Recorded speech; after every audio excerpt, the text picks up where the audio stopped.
এবার লোকসভা নির্বাচনে পশ্চিমবঙ্গের তৃণমূল একটাও আসন পাবে না। বিজেপি 42টি আসন লাভ করবে। ভোটদানের পর কাঁথিতে এমনই মন্তব্য করলেন জেলার বর্ষীয়ান রাজনীতিবিদ শিশির অধিকারী। 25শে মে শনিবার কাঁথি প্রভাত কুমার কলেজে নিজের গণতান্ত্রিক অধিকার প্রয়োগ করেন কাঁথি লোকসভা কেন্দ্রের বিদায়ী সাংসদ শিশির অধিকারী। শিশির অধিকারী বাড়ির কাছে কাঁথি প্রভাত কুমার কলেজে ভোট দিতে আসেন বিকাল 4:30 পর। আর ভোট দেওয়ার পরেই লোকসভা নির্বাচনের ফলাফল নিয়ে বড়সড় মন্তব্য করলেন এই বর্ষীয়ান সাংসদ।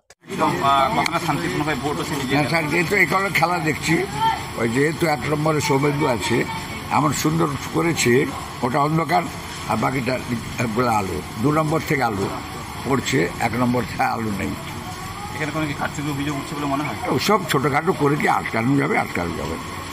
এইসব ছোটোখাটো ছেদ মানে চুলকানি, এই চুলকানি মানুষের কিছু সব পরিকল্পিত, একবারে এন্টারলি পরিকল্পিত।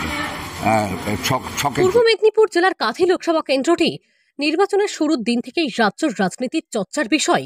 কারণ অধিকারী পরিবার, কাঁথি মানেই অধিকারী পরিবারের গড়, আর এই গড় অক্ষত রয়েছে বিগত কয়েকটি লোকসভা ও বিধানসভা নির্বাচনে।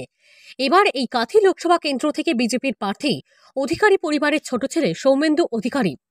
অধিকারী গড়ে অধিকারীদের আধিপত্য বজায় থাকে কিনা, এদিকে নজর রয়েছে সাধারণ মানুষ থেকে রাজনৈতিক বিশেষজ্ঞদের।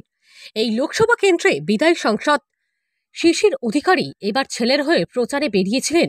প্রচারে বেরিয়ে তিনি দাবি করেছিলেন যেই বিজেপি এই লোকসভা কেন্দ্র থেকেই জয়লাভ করবে। আর ভোটদানের পর তিনি বড়সড় মন্তব্য করে, নন্দীগ্রামের রেজাল্ট বাম্পার রেজাল্ট হবে, আনএক্সপেক্টেড একটা মার্জিন হবে নন্দীগ্রামে। তৃণমূল অভিযোগ করছে তাদের এজেন্টকে অনেক জায়গায় বসতে দেয়নি। কে অভিযোগ করছে? তৃণমূল।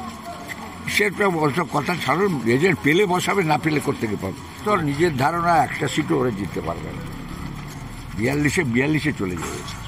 মোদির 400 যে টার্গেট সেটা অলরেডি পেরিয়ে গেছে 400 অলরেডি প্রায়। কাঁথি লোকসভা কেন্দ্রের বিদায়ী এই বর্ষীয়ান সাংসদ এদিন নিজের বুথ কেন্দ্রে পায়ে হেঁটে আসেন। কাঁথি প্রভাত কুমার কলেজে 84 নম্বর বুথে তিনি নিজের গণতান্ত্রিক অধিকার প্রয়োগ করেন। আর গণতান্ত্রিক অধিকার প্রয়োগ করার পর বুথ কেন্দ্র থেকে বেরিয়ে এসে তিনি জানান, আমার তো মনে হয় তৃণমূল একটা আসনও পাবে না রাজ্যে, 42টা আসনেই জয়লাভ করবে বিজেপি প্রার্থীরা। এদিন ভোট দেওয়ার পর এমনই চাঞ্চল্যকর মন্তব্য করেন কাঁথি লোকসভার বিদায়ী তৃণমূল সাংসদ শিশির অধিকারী। পূর্ব মেদিনীপুর জেলার কাঁথি থেকে সৈকত শ্রীর রিপোর্ট, লোকাল 18 বাংলা।